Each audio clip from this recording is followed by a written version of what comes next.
आप देख रहे हैं आवाज इंडिया लाइव चैनल। इस वक्त की महत्वपूर्ण खबर आ रही बिहार से। नशीले पदार्थों के सेवन से इनफर्टिलिटी बढ़ते हैं। Doctor Pankaj Kumar hormonal imbalance, ejaculation difficulties, low sperm count इत्यादि के कारण नर में इनफर्टिलिटी होता है तथा फीमेल में हार्मोनल इम्बैलेंस, इम्प्लांटेशन, फ्लेयर इत्यादि के कारण होता है। डॉक्टर सीमा कुमारी अनियमित रहन सहन और खान पान के कारण युवाओं में infertility. Doctor Vijay Singh TP college के स्नातकोत्तर जंतु विज्ञान विभाग के 3rd सेमेस्टर के छात्रों के लिए advantage and disadvantage of in vitro fertilization topic पर एक दिवसीय संगोष्ठी का आयोजन किया गया, जिसमें स्नातकोत्तर 3rd सेमेस्टर के सैकड़ों छात्र छात्राएं शामिल होकर व्याख्यान दिए। संगोष्ठी को संबोधित करते हुए स्नातकोत्तर जंतु विज्ञान विभाग के विभागाध्यक्ष डॉक्टर पंकज कुमार ने कहा कि नशीले पदार्थ सेवन से आजकल इनफर्टिलिटी बढ़ रहा है और लोगों के स्पर्म ओवम का निर्माण कम होने के कारण लोगों में नपुंसकता बढ़ रही है, जिसके लिए विट्रो फर्टिलाइजेशन प्रक्रिया के माध्यम से लोगों को बच्चे का लाभ मिल सकता है। वहीं संगोष्ठी को संबोधित करते हुए विभाग के अतिथि सहायक प्राध्यापिका डॉक्टर सीमा कुमारी ने कहा है कि विट्रो फर्टिलाइजेशन हार्ट वार्मिंग तकनीक है, जिसकी वजह से वैसे माता पिता वत्सल रसास्वादन का सुख प्राप्त कर सकते हैं जो प्रजनन क्षमता को वंचित करता है।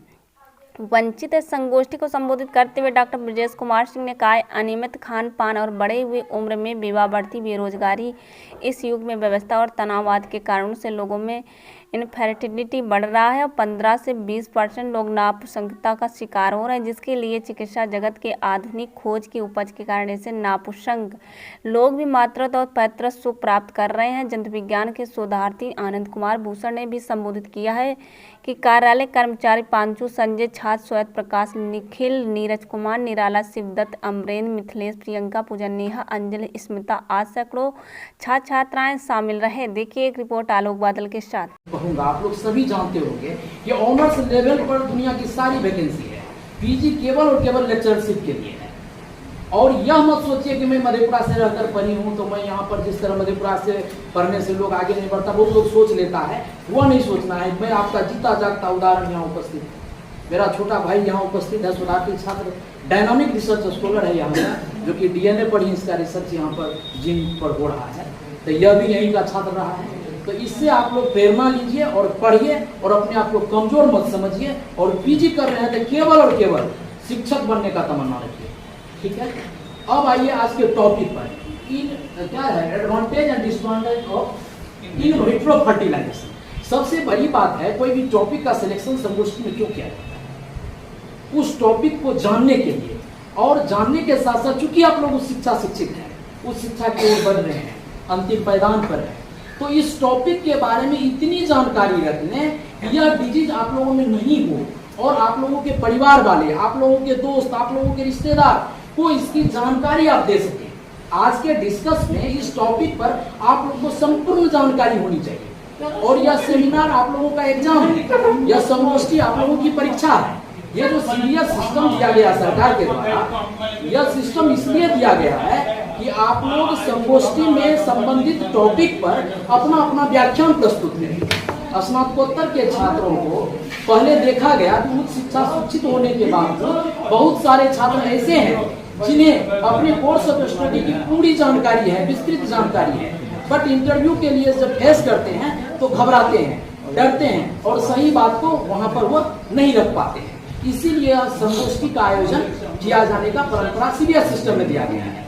और आप लोग सभी यहाँ पर उस बिंदु पर रखेंगे अपने बात को, जिससे बात क्लियर होगा, फिर डिस्कशन होगी लास्ट में।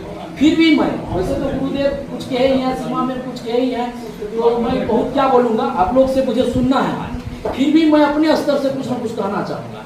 ये जो इनफर्टिलिटी है, ये है क्या, क्यों होता है इनफर्टिलिटी?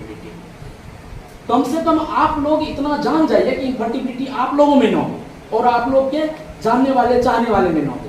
आजकल युवाओं में बेरोजगारी बहुत बढ़ गई है, लोग रोजगार के प्रति जागृत हो गए हैं, लोग पठन पाठन में और व्यस्तता बढ़ती जा रही है, जिस कारण से अधिक उम्र में शादी करते हैं। यह भी इनफर्टिलिटी का एक कारण है।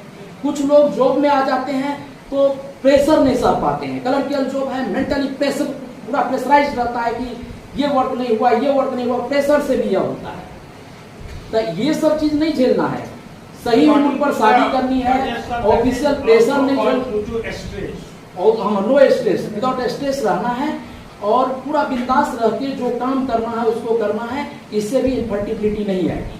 अब है कि इनफर्टिलिटी जब आ भी गया तो जो पैसे वाले होते हैं वो तो ठीक है, ये IVF कर लेगा, बाकी लोग तो नहीं कर पाएंगे।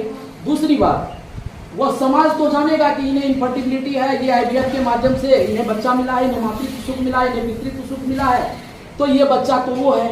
अब बड़े होने के बाद उस बच्चे पर लोग टीका टिप्पणी करते हैं, तंज करते हैं, ये तुम तो अपने माँ का बेटा नहीं है, तुम तो अपने फादर का बेटा नहीं है, इसका जीन टेस्ट कराया जाए, ये हो वो हो। कुछ लोग समाज में जो असामाजिक बुद्धि के रहते हैं वो कहते हैं, तो उस समय में वह बच्चा जब एडल्ट होता है तो वो उस बात को जानता है तो उन्हें काफी दिक्कत। तो अभी तो तत्काल लोग जिस बीमारी से पीड़ित होता है और पैसा वाला लोग चाहता है ये नहीं हो हम इस बीमारी को खत्म कर दें, तो नहीं खत्म हो पाता है तो IVF के माध्यम से पितृत्व लाभ मातृत्व लाभ ले लेता है। तो इससे बेहतर है कि हम लोग में इनफर्टिलिटी नहीं। हम लोग के आज के इस टॉपिक का उद्देश्य, आज के संगोष्ठी का उद्देश्य यह है कि कम से कम यहाँ पर उपस्थित छात्र शिक्षक जो भी हैं उनमें इनफर्टिलिटी नहीं हो, इनफर्टिलिटी के बारे में जानकारी रखें और इसका तैयारी नहीं हो, ये हम लोग का भी नहीं।